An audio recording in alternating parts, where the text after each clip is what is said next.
Good morning friend. দেখো আমি একটু আজকে সসপ্যানে ঝিঙে পোস্ত করে নেব। প্রথমে একটু কালো জিরে আর সাদা জিরে ফোড়ন দিয়েছি, শুকনো লঙ্কা ফোড়ন দিয়েছি। আর এদিকে দেখো আমি ঝিঙেটাকে কেটে রেখেছি, তার সঙ্গে একটু সজনের ডাঁটাও আছে। এটাকে আজকে পোস্ত রান্না করছি। দেখো ঝিঙে পোস্ত, তোমরা দেখতে থাকো রান্নাটা। রোজ যেমন আমি তোমাদের দেখাই, আজকেও চলে এলাম। তোমরা সবাই ভালো থাকবে, সুস্থ থাকবে। তাহলে আমি রান্নাটা শুরু করছি। ফোড়ন দিয়ে দিয়েছি।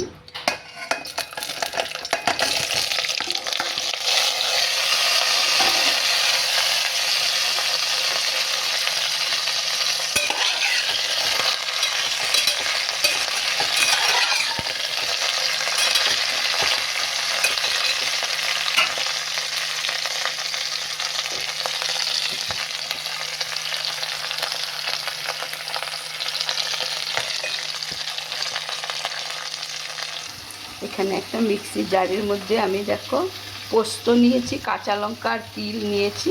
এইটা বেটে আজকে ঝিঙে পোস্ততে দিয়ে দেবো।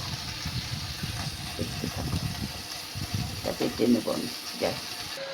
দেখো বন্ধুরা, আমার ঝিঙেটা এরকম হলো। আমি একটু হালকা অনিয়ন দিয়েছি, মানে পেঁয়াজ দিয়েছি, কিন্তু পেঁয়াজটা আমি খুব লাল করে ভাজিনি, হালকা ভেজে পেঁয়াজটা দিয়েছি। অন্ধকার লাগছে।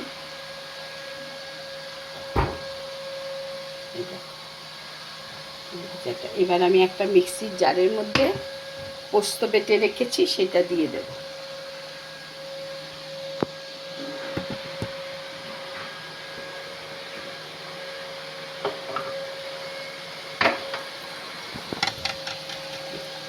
এই দেখো আমি পোস্তটা বেটে রেখেছি, সেটা দিয়ে দেব।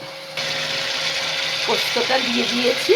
দেখো পোস্তটা বেটে রেখেছিলাম, পোস্তটা দিয়ে দিয়েছি। এবারে আমি একটু নেড়ে দেবো। লাস্টে একটু পোস্ত ধোয়া, মিক্সি ধোয়া জল দিয়ে দেবো, দিয়ে আর একটু ভেজে ভেজে নামিয়ে দেবো।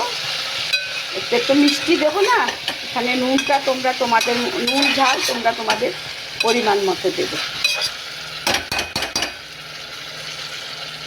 এইভাবে আমি ঝিঙে পোস্তটা আজকে করে নিলাম। তোমরা এইভাবে করে খাবে। লাস্টে আমি একটু ধনে পাতা দিয়ে দেবো।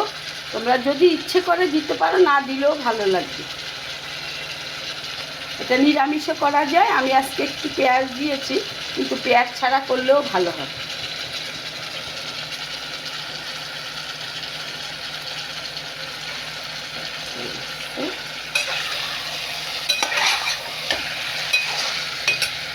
এই ইয়েতে বসিয়েছি আজকে।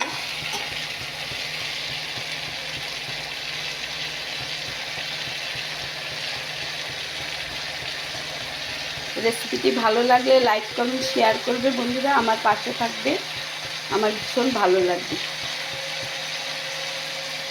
তাহলে আজকের মতো আসি। সবাই ভালো থাকো, সুস্থ থাকো। Tata, bye bye.